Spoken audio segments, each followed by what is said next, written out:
Julien Pierre. Julien Pierre, l'international, deuxième ligne.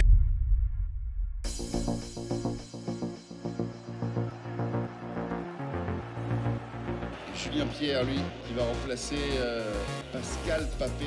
Julien Pierre, l'un des premiers ballons du deuxième ligne international. Oh oui, parfaitement capté ce ballon. De porter le maillot de l'équipe de France, chanter la Marseillaise, c'est quelque chose de spécial.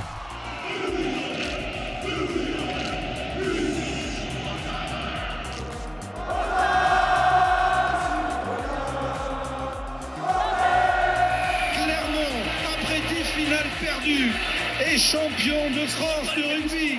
De ce tournoi, destination 2010, une équipe de France.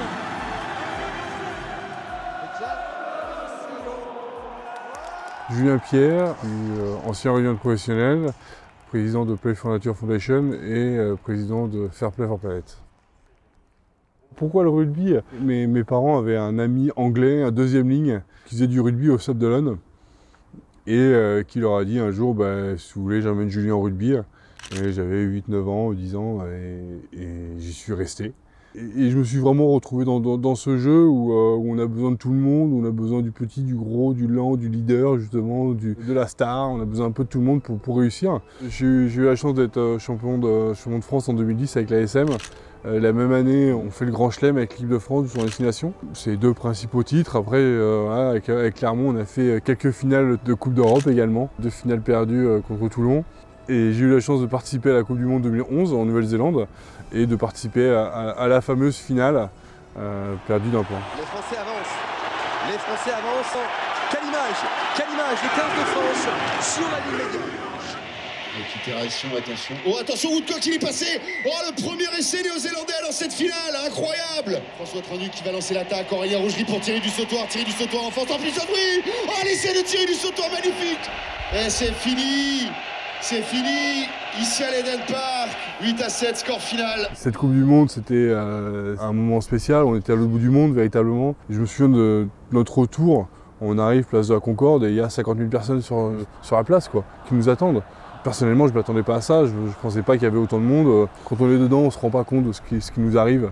Lors de la Coupe du Monde de 2023 en France, j'ai eu un moment où j'étais un peu ému et j'ai un pote qui me dit « ça va ?» Il me dit je dis « ouais, ça va ». Mais en fait, c'est la première fois de ma vie que je me rends compte, il y a quelques années, c'était moi qui étais à cette place-là. Est-ce que ce sont des émotions qui manquent? Non, j'ai eu cette chance de vivre ça pleinement. Puis j'ai retrouvé une autre forme d'adrénaline aujourd'hui, où je m'éclate, donc il n'y a pas de souci là-dessus. Merci Julien d'être parmi nous. On travaille avec Julien sur son nouveau métier. J'ai fini ma carrière à Pau. Et puis déjà, je voulais faire un métier après qui soit passion. La protection de l'environnement, ça me passionne. Et cette cause-là me passionne et j'ai envie de m'investir à 2000% dedans. Et j'ai voulu m'engager, donc j'ai créé une fondation qui aujourd'hui s'appelle Play for Nature. Et puis j'ai créé un label éco-responsable pour les acteurs du monde du sport. On travaille avec 80 structures. On est le label de référence en France. On a l'objectif d'aller bien plus loin.